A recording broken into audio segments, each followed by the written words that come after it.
Building a snowman, a fun winter activity explained. Hello everyone. Today, we're going to dive into a delightful winter activity that many of you might have heard of or even participated in, building a snowman.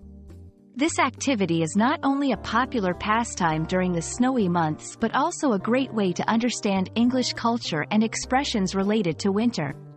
Let's explore what it means to build a snowman and why it's such a cherished tradition in English-speaking countries.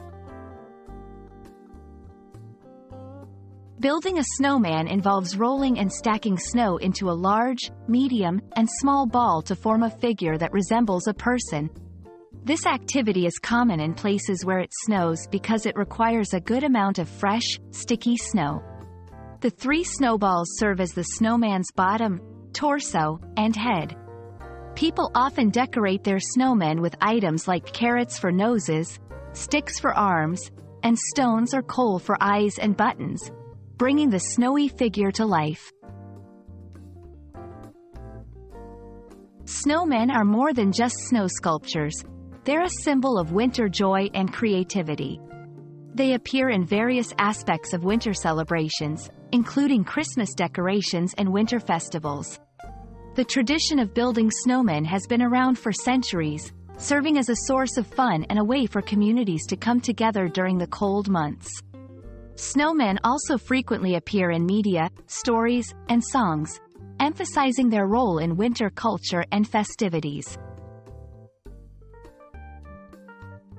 Building a snowman might seem straightforward, but there are a few tips that can make your snowman stand out. Choose the right type of snow. It should be wet enough to stick together but not too icy. Start with a small snowball and roll it around in the snow until it grows to the desired size. Stack the snowballs from largest to smallest. Use natural materials for decoration to give your snowman character and personality. We hope this video has enlightened you on the fun and cultural significance of building a snowman. It's a wonderful way to enjoy the winter season, express your creativity, and partake in a tradition enjoyed by many English speakers around the world. So, next time it snows, why not give it a try? Thank you for watching, and we look forward to bringing you more interesting topics. Stay warm and have fun.